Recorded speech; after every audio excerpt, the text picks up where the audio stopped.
Right.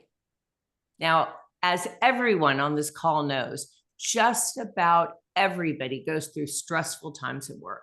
Projects pile up, you stay late, you end up working evenings and weekends, but the flow of emails and messages just does not slow down. And when this busy schedule becomes the norm, it's time to really reevaluate your work-life balance, to make some healthy changes to avoid job burnout. Today, you have the opportunity to take time to understand how the various parts of your life are impacting one another. Today, we invite you to pause and consider your work-life situation and ask yourself how you feel. Some of the questions you may reflect on during this session are things like, am I spending enough quality time doing what I really want to be doing? Am I committing enough time and energy to the people or the things that are most meaningful to me?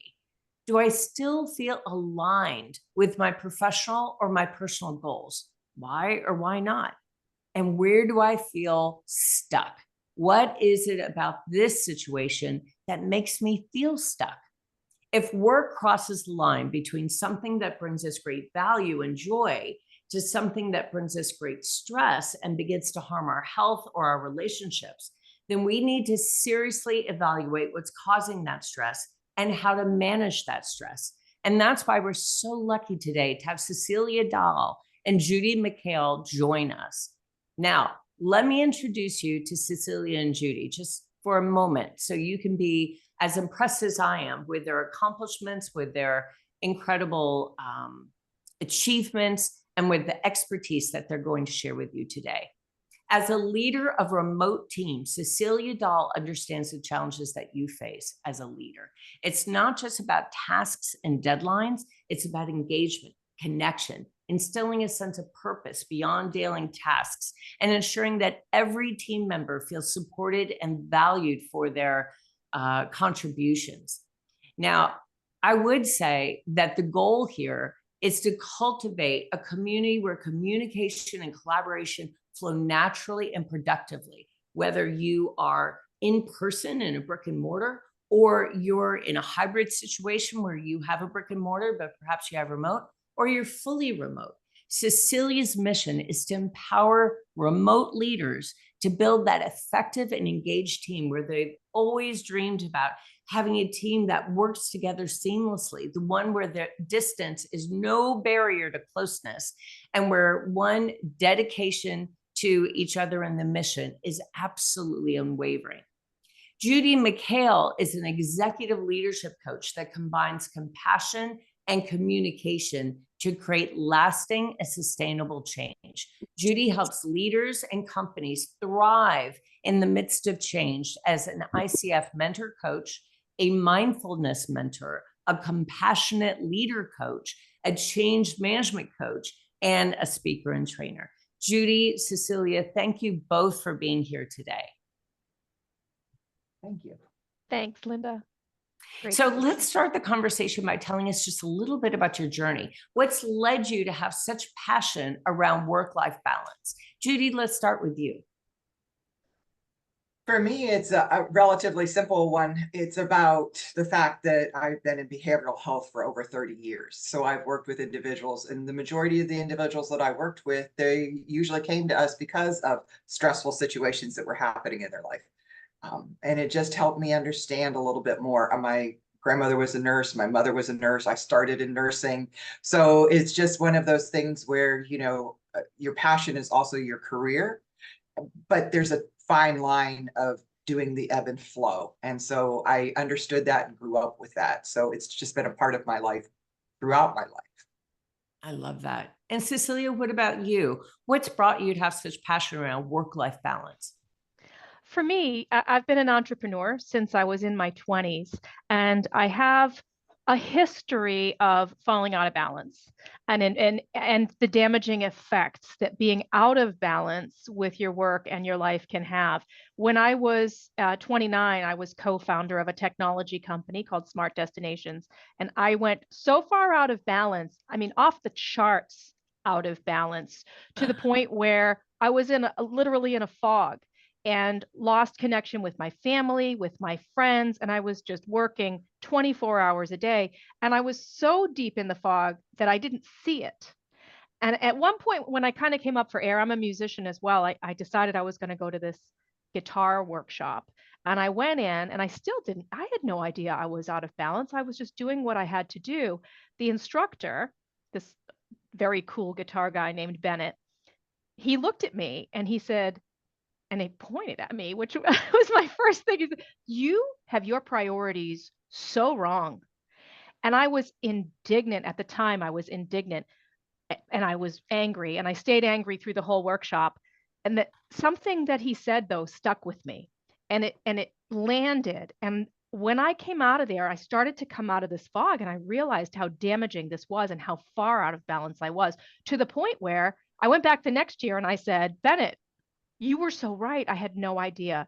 And ever since kind of coming out of that, I've realized that I can give myself permission to step back and I don't have to always be on, and I can find balance. I've restored relationships and I'm more effective as a leader and as a business person having done that. And that's really what drives my passion for this particular topic, my personal, I whatever you love call it, that. falling Thank off you the cliff. so much, You're Cecilia. welcome.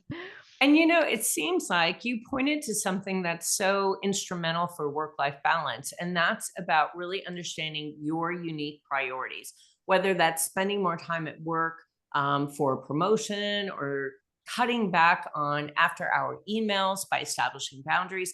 It's really important to figure out how to best manage your time based on your unique priorities.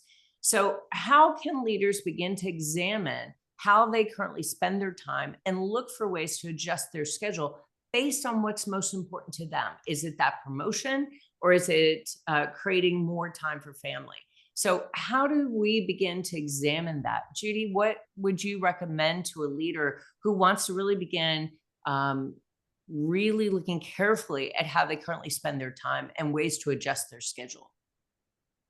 I'm actually working with a couple of individuals right now who are in the military, as well as moms, as well as, high up platoon leaders or above that. And they're struggling with, how do I prioritize? What is it that's, I need to meet the needs of all of my people. And one of the things I always ask them is, have you ever sat down and actually tracked your time of where you're spending what? And that's the first eye-opening piece, is actually tracking up to a week to 2 weeks, and it doesn't have to be every hour on the hour like some of the time trackers that are out there, but just doing a reflection at the end of the day. How did I really spend my time? Was I on emails all the time? Was I in meetings all the time? And have you ever actually asked those around you what they need from you versus what you think they need from you? So if we look at those two different areas, it's kind of eye-opening that we realize there's time wasters that are in there. And then there's also what we think is a priority for somebody is actually not a priority for them. So it's really important to kind of open those doors of channels of communication and really look at it and explore it more deeply. I love that. Cecilia, what about you? How can leaders begin to examine how they currently spend their time and look for ways to adjust their schedule again based on their unique priorities? Mm-hmm. First of all, I love what Judy said. And 100% I agree. Taking a strategic approach to time management and using your calendar to really sort of enlighten yourself to where you're spending your time. And also, once you've mapped out your activities, align your activities with your priorities. And one of the things that I tell my leaders in the remote leadership lab all the time is always do the most important thing first. And a lot of people think that sounds so obvious, but what tends to happen, and especially when you're overworked or feeling overburdened or close to burnout, is you start to do the easiest thing first. And the thing that you need to do is to make sure that you're always aligning your activities with your priorities. That also starts with awareness of what your priorities are. also take advantage of the technologies that we have today to automate tasks and expedite tasks so that you can be more productive and free up some space for yourself to make sure you're getting your priorities done. And another thing that a lot of people don't think about sometimes, because we like to control everything that we have as output, delegate. What do you have to do yourself, and what could you possibly hand off to someone else to give yourself a little more space in your day? Yeah, so smart. Really great advice and guidance there. Thank you both. Establishing boundaries, which you both touched on, seems to be a pretty crucial part of time management. And will refine the right work-life balance for each unique person and every single individual circumstance. And communicating those boundaries is going to be really important. You said that, Judy. Check in with other people to understand what they expect of you. So, how can you begin to have conversations about your physical, emotional, or your time boundaries, personally or professionally, with those in your life? Judy, So how about you? one of the things that I always ask people is, have you actually done a reflection of where you're at and what is it that you need to set boundaries around first? That's when you can then get clear on who you need to talk to about what. Um, Somebody once said to me, and they described it as a well. And if your well is going empty, you're not going to be of service to anybody else. I look at it as a fuel tank. When we're looking at where we're at as far as a fuel tank, if we're like at the halfway point, then we need to know to start having conversations. So even doing a daily check-in, where am I at on that fuel tank?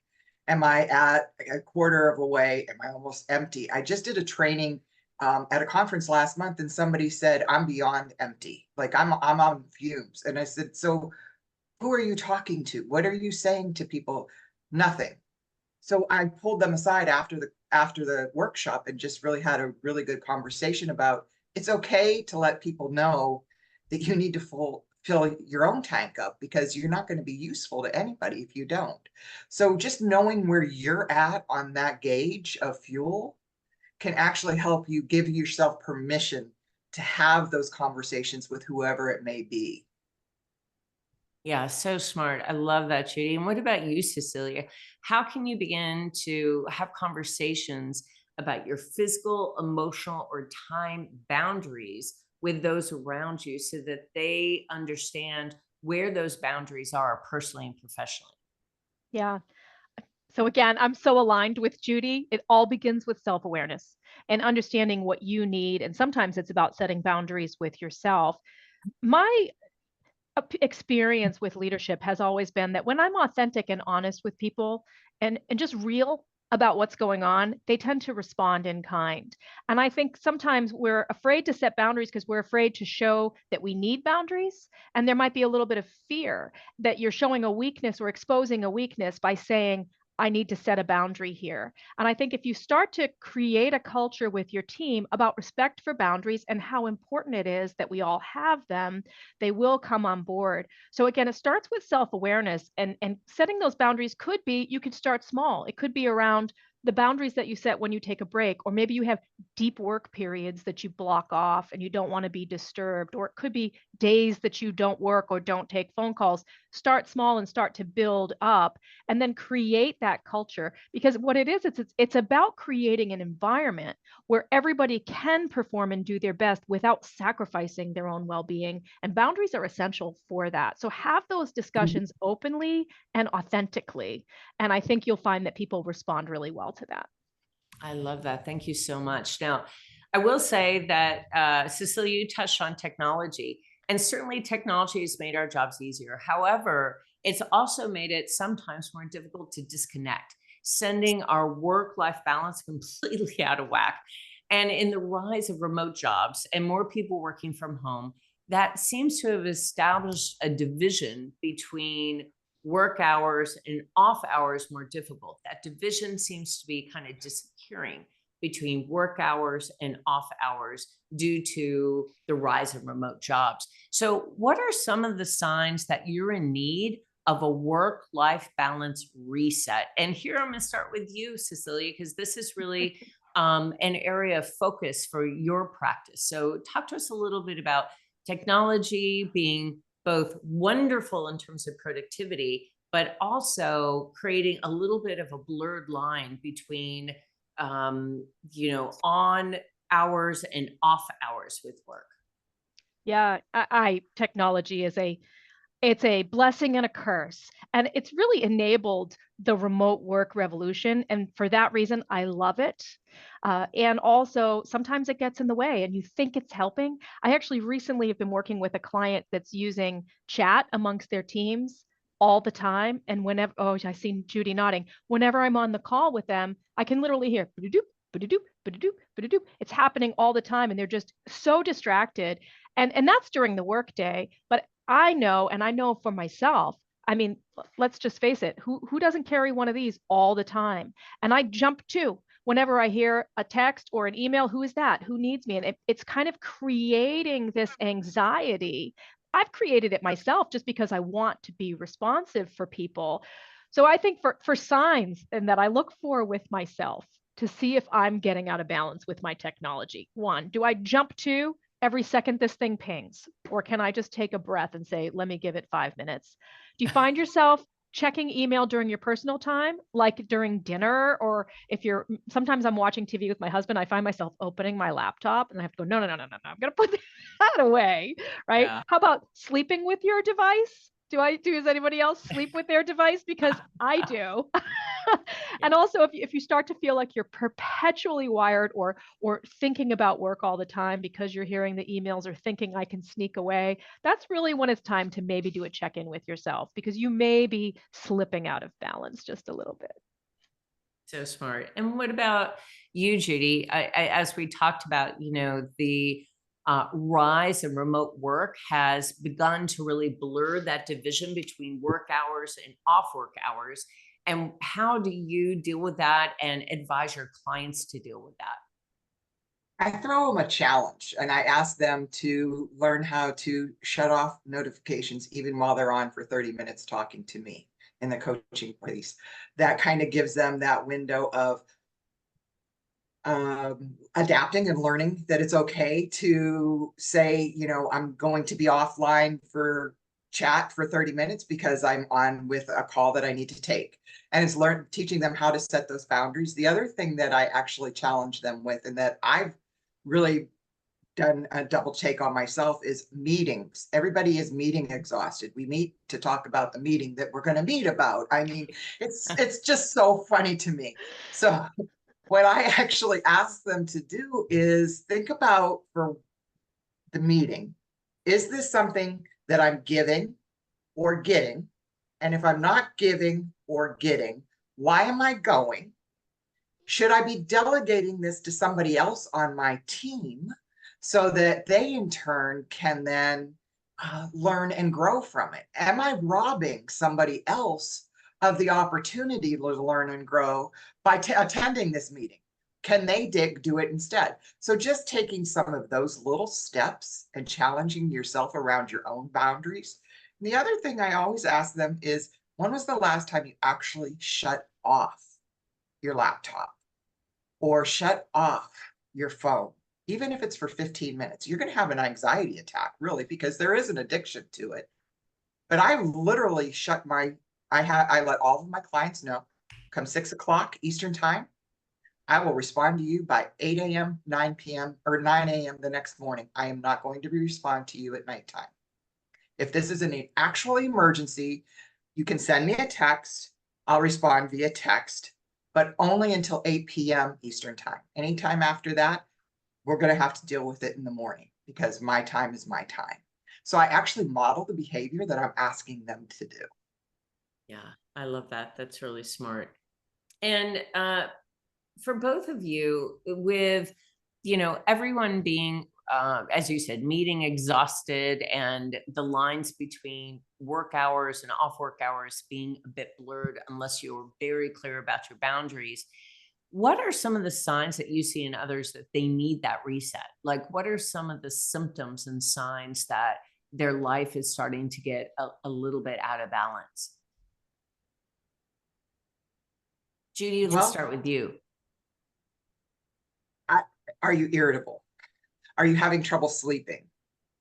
Are you having changes in your appetite? Are you not taking any walks? Are you just stuck in front of your computer all the time? How are you neglecting, as strange as it sounds, are you neglecting your own bio needs? I mean, are you stopping and saying, oh, I'm just going to hold it longer and longer? No, that's not okay. So even, are you suffering from headaches? Any of those things, they're all part of compassion fatigue as well. And I've been a compassion fatigue educator for over 15 years. So they're kind of all blurring together now. And it's more about being consciously aware. I'll ask some of my people just to do 4 breaths with me and ask them, what have you seen shift or change in your body after we did those 4 breaths? 9 times out of 10, they're like, oh, wow, I didn't realize I was holding so much tension in my neck and my shoulder area, or boy, my stomach has been like on butterfly mode and I didn't even know it. So becoming aware of what our physical triggers are as well as the emotional triggers, if we were getting short with the people that we work with. Yeah, so smart. Cecilia, what about you?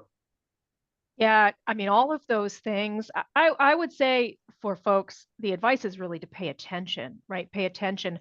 Are you less productive? Are you feeling like every day you're sort of dragging yourself, you know, to your office to get through stuff, and you're starting to struggle and you're starting to get irritable and you have less patience with people, or maybe you feel like the walls are closing in, and you're just, not so much time to do all the things you need to do. Sleeplessness was a big one for me. When I was out of balance, really just struggling to sleep, not getting enough exercise, and going through sort of these swings of anxiety and depression. So I think all of those things are clear signs that sometimes people don't pay attention to or don't notice I'm themselves. going to ask our audience to jump into chat and tell us, when do you know that you're out of balance? What are some of the signs and symptoms that you have experienced that things are out of balance in your life? And then what is the one piece of advice that you'd give others that has helped you course correct, that has helped you reestablish those boundaries and reestablish that balance? I'd love to hear from everyone.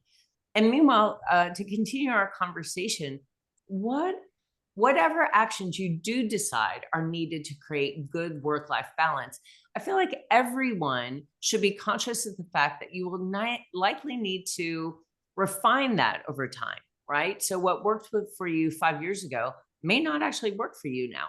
Big life changes can take time. So reflecting on your approach and refining it periodically, I think, will be really integral to the process to really understand, how is my life different now than it was 5 years ago? Maybe I have a family I have to consider. Maybe I have a spouse I have to consider now. Maybe I move from an in-office environment to a remote environment. So how do you know when it's time to reassess and start thinking about your approach to work-life balance and then refining it? So Cecilia, let's start with you. How do you begin to understand that, what I needed to create a good work-life balance a year ago or 5 years ago is very different from what I need now? Hmm. Yeah. Well, so here's the thing. I think if you wait until you realize it, you've probably waited a little too long. And one of the things that I started as a practice that's really helped me, and this came after the Bennett situation, is that every year on my birthday, I give myself a review, an actual review with goals and looking back and where am I? Am I out of balance? What are the things I want to accomplish? What have I achieved? So I can pat myself on the back. It's been a really great tool for me. I've been doing it for years. So I would say set yourself a date and schedule a time. I use my birthday because it's easy for me. Also, be open to external feedback and have maybe an accountability partner. Maybe it's a friend who can let you know, and know that you're willing to receive that feedback. Find yourself a Bennett. Find yourself a Bennett who can say, hey, you're a little, you need to think things over again. So those things have worked well for me. And I recommend scheduling it. Don't wait until it's too late. I love that. And what about you, Judy? How do you know it's time to reassess?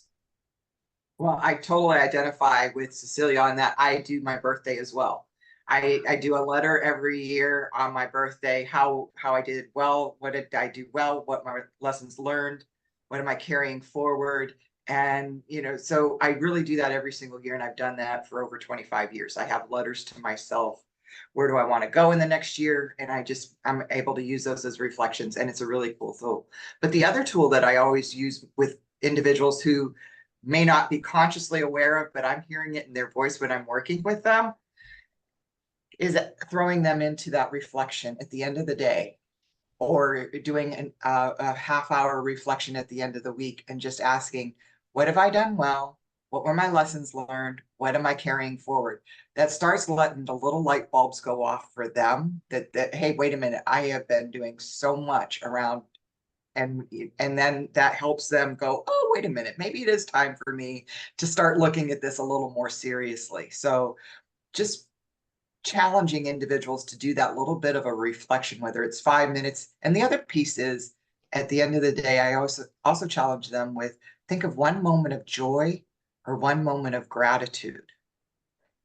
And if they come back to me and say, I'm struggling with that, then we need to talk. We need to really focus in on that a little bit more. I start all the way coaching sessions with, tell me a win, before we even start to focus on what it is that we're going to focus on for that day.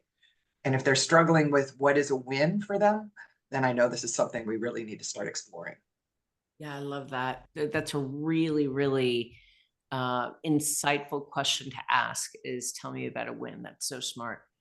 Listen, often we begin to see the symptoms of stress and burnout through emotional reactions. We just talked about that. When you start feeling stressed, when you start feeling overwhelmed, when, maybe it's manifesting physically, you have headaches, you have fatigue, and those experiencing a significant imbalance in their personal and professional lives may also seem withdrawn, aloof, short-tempered, irritable, anxious, depressed. We've talked about some of those things.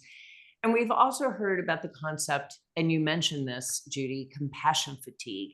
And that's a sign and symptom of life imbalance as well.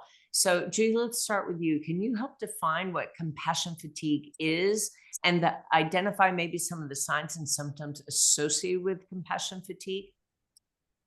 So compassion fatigue was actually, the studies began on it in the 1950s, and it was mainly in the healthcare field. What I have noticed throughout the years of working with others around it is that since COVID, all of our leaders are experiencing it in massive ways because of the empathy piece. But when I talk to individuals about compassionate leadership, it's empathy plus action. So we forget about that action part.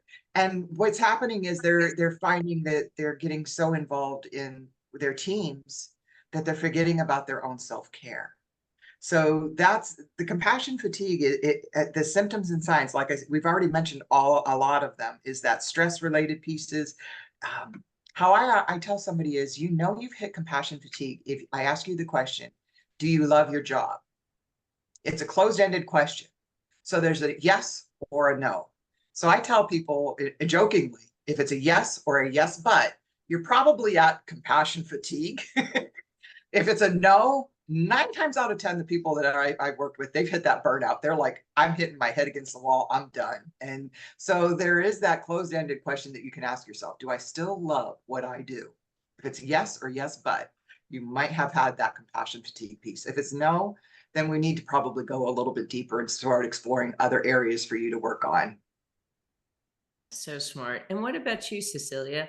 What are some of the signs and symptoms that you've seen of leaders that are experiencing some sort of compassion fatigue? So definitely of the two of us, Judy is the expert on compassion fatigue. And as I got the questions and I was reading this and I started to realize to myself, yeah, I've been there. I have had compassion fatigue, and it shows. And I think I've seen it as it's been identified to me with leaders that I've worked with, because you get to this point where you really start to get so fatigued that you lose this ability to empathize. And you just start to feel exhausted and irritable, and you just don't want to deal with other people's feelings or emotions. You just want to plow through the day. And I think that it's more common than I ever realized. And I'm really fascinated to hear what Judy had to say about it. I know I've been there. And I also will say that I feel like I can be placed into compassion fatigue in a situation rather than a long term. Like there could be some outside stress coming in and the pressure just puts me there. And then I have to stay aware and work my way out of it. And I think that's a piece of it as well. It doesn't have to be necessarily a long-term thing. Good. I'm glad to see Judy nodding because that means she's confirming as the expert on compassion fatigue. Actually, I love that idea that this doesn't have to be a cumulative kind of event. This could be a situational event, right? And I know for me, when I'm feeling out of balance or uniquely stressed, that type of thing, I will actually signal that to my husband saying, my emotional bandwidth right now is about an inch. So I'm warning you, my emotional bandwidth is really narrow right now. And sometimes that helps also let other people around you understand where you're coming from. So thank you both. That was a great conversation about this concept of compassion fatigue. So last question, achieving a healthy work-life balance certainly varies person to person, depending on the individual's circumstances, their preferences for whether they prefer fast-paced, slow-paced work, et cetera. And it's important to find a balance that works for you and that promotes your overall well-being. And every single person is different. So what steps can leaders take to get their lives in balance based on really their own unique characteristics and traits? Let's start with you, Cecilia. Okay. Yeah, so I think, of course, as we've said with all of these things, it really starts with self-awareness.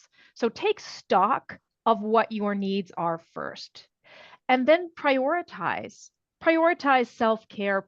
Block time in your calendar for anything that will free your mind, whether it's a 5-minute meditation, a step outside to smell the roses. I step outside on our property here because we have a pond and I like to look at the turtles for 5 minutes, walk, play music, prioritize your self-care. Take your vacations. It's so important to take time away and establish and respect those boundaries that allow you to be in balance and allow your team to also see that you're in balance so they can also maintain those boundaries and take that time for themselves. Oh, so smart. Judy, how about you? I loved exactly everything that you said. Check your own fuel tank. Model the behavior that you want to see from others. Remember that you are the priority. What we do, I'm a prime example as a caregiver for my mom. I, for 10 years, took care of her. She was in great health all the way up to the last year. But we always had a window blocked in where I called it mama time. And it was between the hours of 11 and 1. And I would do whatever she wanted to do during that time frame. And then during the other time frames, I would have my work and everything along those lines. But I prioritized and I made it important. If we actually put in Judy time or Linda time or Cecilia time and actually block that in, like I'm going to do 15 minutes just for me, and it's not being selfish. It's me filling up my own fuel tank so that I can take care of all of those others around me. But we forget to prioritize ourselves. We put everybody else first. And I had 2 individuals that were fantastic mentors in my life. One was a doctor who was a friend of mine. And she said, rip that S off your chest. You are not Superwoman. You are a human. And the other one was actually Tara Brock's husband, Jonathan.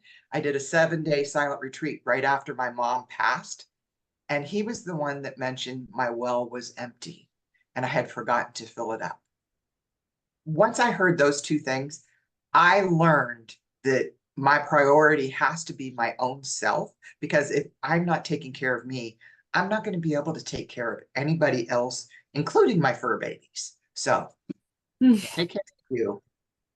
I love that. So I want to open this up to others in the room to understand a little bit about what you may be struggling with right now. What's some of the signs and symptoms of maybe some sort of work-life imbalance that you're kind of dealing with right now? Or maybe it's your team is feeling imbalanced.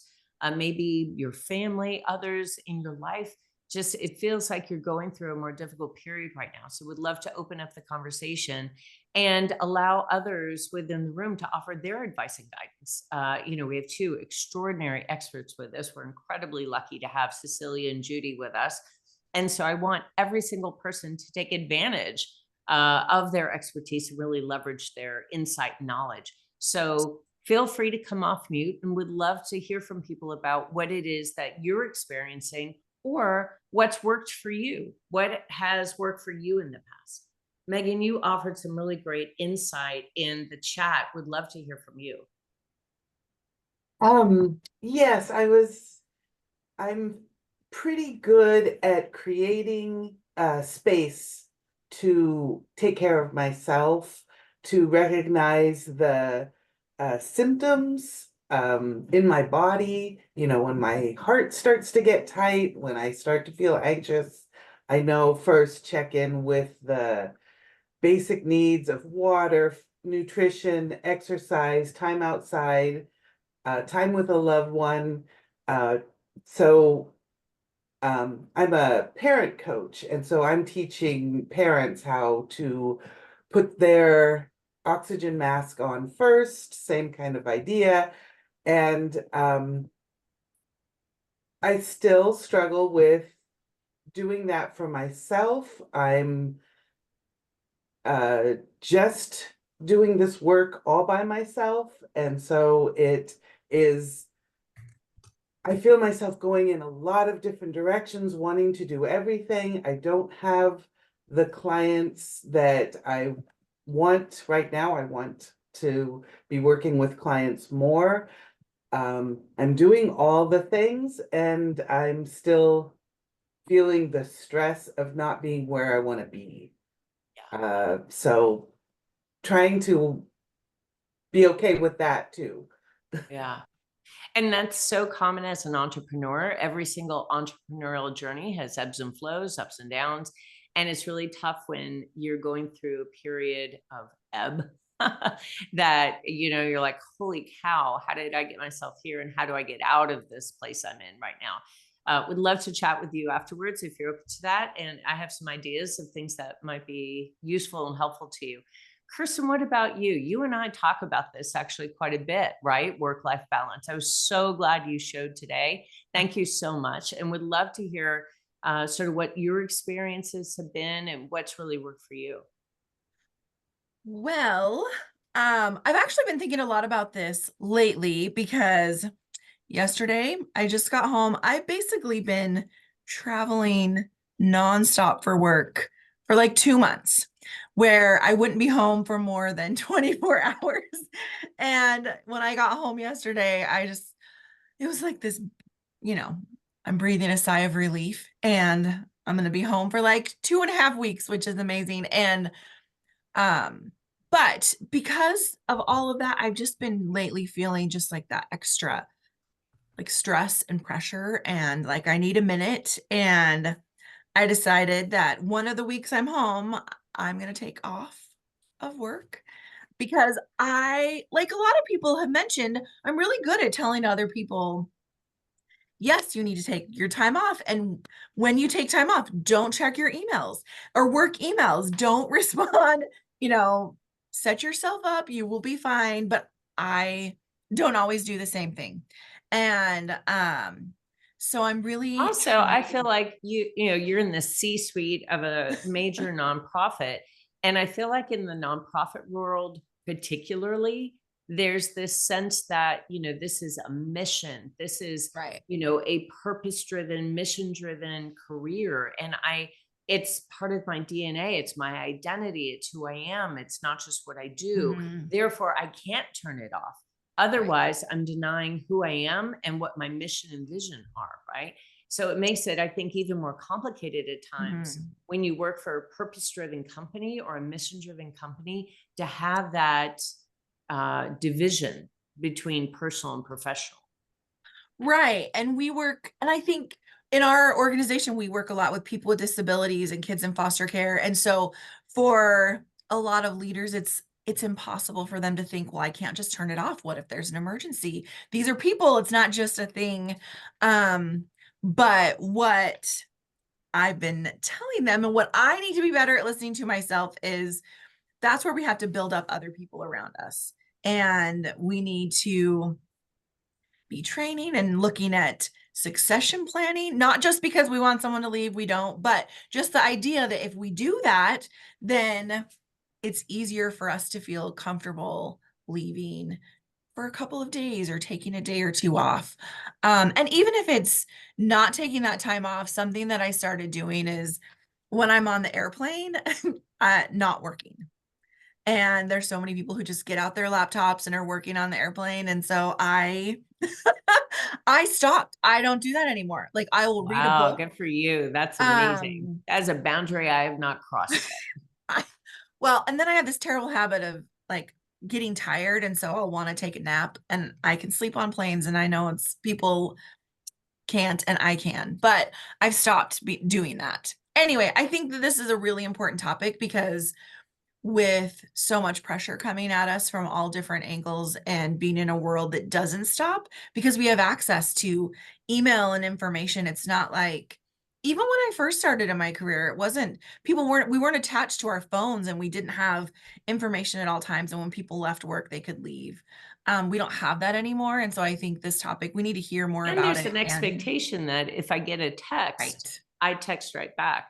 Yes. And I've actually had people scold me saying, well, I sent you an email yesterday. It's like, yeah, well, you and 10,000 other people sent me an email yesterday, and I'm working through it as quick as I can, but Yeah. you have to show a little grace. But there's this expectation, I think, often, that if I send you a communication via text or email or anything, the expectation is I'm going to receive an immediate response. And that's a tough thing to get past. Yeah, Judy. So one of the things I always ask people to do is to set boundaries around your communication. And that includes your email and your text messaging. When I'm working with my clients, I say, you will receive an email within 72 hours. If it's an emergency, you can send me a text. You'll receive a response within 24 hours. If you learn to set those boundaries, a few people will get upset, yes, but those that truly know about respect are going to respect you even more Oh, yeah. because you set those boundaries. Yeah. So if we stop feeding that piece and start learning to set those boundaries, that would be a huge thing. And I worked in the nonprofit for many years. I get where you're coming from. I understand that. And nonprofit is a business just like corporate world. So there's that myth that people think, well, you're in nonprofit. It is a business just like anything else. So you have to set those boundaries. You have to learn how to set those boundaries and model them for your team. Yeah. Florence, how about you? I know that Florence is a finance C-suite leader, and she's amazing. I mean, absolutely one of the most brilliant financial minds I've ever worked with, but beyond that, also one of the kindest, like one of the most approachable, which for me was a big deal, because that's, I'm okay with numbers, but I do not have Florence's expertise and experience, and it's easy to feel intimidated. She makes everyone feel warm and welcome, and it's remarkable to be able to work with someone that is that empathetic. But Florence, I know you were hard driver. Holy cow, you worked harder than anyone else when we worked in the same company. So what do you struggle with when it comes to work-life balance? Well, first off, thank you for the kind words, Linda. This is really nice. And you guys will hear an accent. I'm from France originally. I'm still working on my Texan accents, and I'm based in Dallas. But look, I mean, I think I'm doing better. I went through kind of a rough time thinking that I was a Wonder Woman, Superwoman, who could just do everything. I mean, I have a demanding job. I have 2 kids. I have parents to take care of. And I thought, well, yeah, I can do it all. Yeah, absolutely. Yeah. I mean, I'm an overachiever, and well, at some point, it got to me. And that's the infamous burnout that everybody talks about. So I had to learn that it's okay not to be a superwoman. It's okay if you cannot get to everything. It's okay if you don't do everything for everybody. I mean, I love the analogy of, the tank, fueling your own tank. Well, I never fueled mine. I mean, as a daughter and mom, I mean, I was always kind of in the back, you know, or at the bottom of the list. And I'm like, well, yeah, I'll get to my tank, you know, at some point, but you never get to it if you're not intentional about it. So I had to learn how to take some time for myself. And I think, you know, I'm doing better. The big thing for me was sleepiness. I mean, I just was not sleeping well. And I'm someone, and I think you have to, I think Cecilia, you mentioned it, you have to know yourself. I think it's critical to know yourself. It's critical what works for you, what doesn't work for you, what you personally need. And I learned that, I mean, I need my sleep.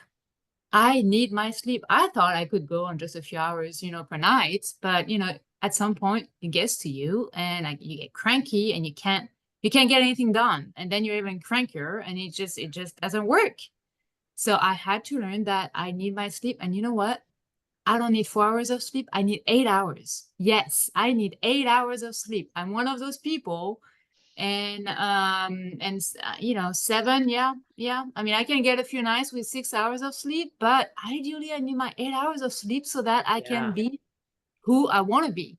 So I had to learn all of that by myself, and having a good night of sleep is critical. I mentioned in the chat, how do I do that? How do I just disconnect from the world? Is I try to read.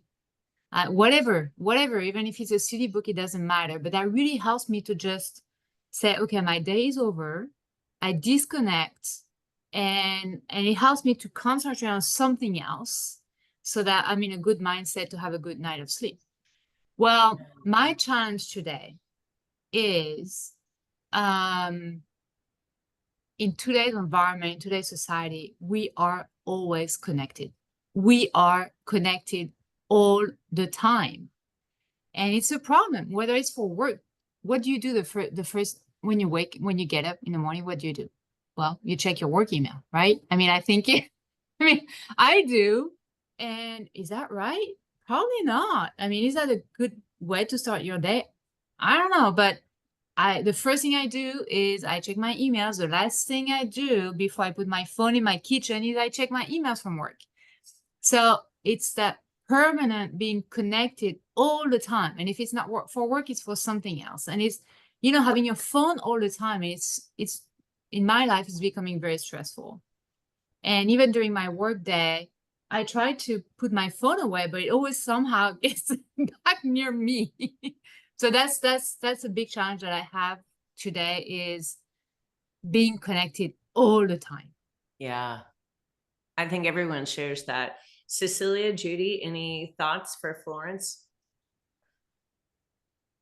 Well, I actually put in the, oh, go ahead. Oh, I'm sorry. Go ahead, Cecilia. No, I was actually saw that. I love that tip. You should share it. I see it in the chat. You should definitely say that. Go ahead. I mentored a sleeping coach one time, and her tip and trick, neuroscience has shown that it's true. She has done a lot of studies on this, and she's been a sleep coach for probably 15 years or more. And she said, if you write down whatever's keeping you up at night, it doesn't have to be lengthy sentences. It can just be bullets, just like, these are all the things that I have to do tomorrow, because we all have that where our brain doesn't shut down. And say to yourself out loud, you have to say it out loud, oddly enough, I'll take care of that tomorrow. Now, of course, a lot of us have partners that are sleeping next to us, so we're not going to yell, I'll take care of that tomorrow. We can whisper it, whatever, but it still has to be out loud. And it helps shut off your brain of, okay, now I know I've got to take care of that tomorrow. So I've nicknamed it the Scarlett O'Hara little trick. Gosh, try and talk today, Judy. And it works well. So just, be Scarlett O'Hara, and I'll take care of that tomorrow. Yeah. I would love say that. also, I mean, with the phones, and you talked about having the devices and having to feel that connectivity, I believe it's important to shut them off and leave them away. And I think the more you do it, the more you can get comfortable with it. Some of you who do know me know that I lived on a sailboat for 8 years. And initially it created a lot of anxiety for me when we would go offshore, and I would be so stressed out that I didn't have a cell phone. I couldn't get a connection. I would be out for 2 or 3 days, and I would have to tell people I'm not going to be reachable for 2 or 3 days. And what I learned, I mean, you don't have a choice when you do that. What I learned is it's okay. And actually, it's good to give yourself that space. Of course, Elon Musk with Starlink has changed all that. Now there's no more of that. But even I think it's one of the phone companies that's actually going on a campaign now saying this is the month to shut your phone off when you don't need it. And we all need that reminder to just shut it off at some point. Maybe it's all weekend. Maybe it's, as Judy says, when you shut down for the day, no more emails, no more phones. It's a discipline. And I think it's pretty critical that we practice it to the extent that's practical for each of us. I love that. Thank you both so much. All right. One last question before our wrap up. Judy, Cecilia, what is the best leadership advice that you've ever received? Cecilia? Okay, I received some leadership advice that I actually live by and have lived by for all my years in leadership. And that is that leading people is about inspiring people. It's about inspiring people to want to be better, to want to be more, and to help them feel like they are a valued and critical part of something greater than their daily tasks. And to do that, to inspire people, leaders need to show and demonstrate an unending commitment to every individual person's success. Everyone that's on their team, it's an unending commitment to support their success. And for me, it has paid off in spades. And I live by that rule as my number one golden rule of leadership. I love that. Judy, how about you? The best leadership advice you've received? Mine was actually when I was working at the Boys and Girls Club. It was my very first job. And I walked in and I said something about, oh, you're the leader, you tell us what to do. And he turned and looked at me and he said, you are a leader no matter where you are within this organization. You lead from within and you lead without. And so once I learned that no matter where I am in an organization, I am a leader, and I have to stop and think about how I want to model and exhibit what I'm doing and saying. That was a life changer for me, and that's how I've led my life. I love that. Well, thank you both. You both are remarkable leaders and very valued members of Leadership Global. And we're so happy that all of you have joined this impactful discussion today, provided by Leadership Global. Now, I would invite all of you, if you want to learn more about our supportive, trusting community designed to help executives, just like all of you, grow and scale their businesses, then just reach out. In Leadership Global, you'll receive support from influential and highly connected business leaders that can help you develop the strategies to pursue your purpose and dramatically increase your success. So Judy, Cecilia, again, so grateful for you sharing your wisdom, your insight, your knowledge, and really look forward to seeing all of you at our next event. So thank you all so much. Thank you, Linda. Thank you very much. Thank Thank you. you. Bye-bye. Thank you. Thank you, everyone.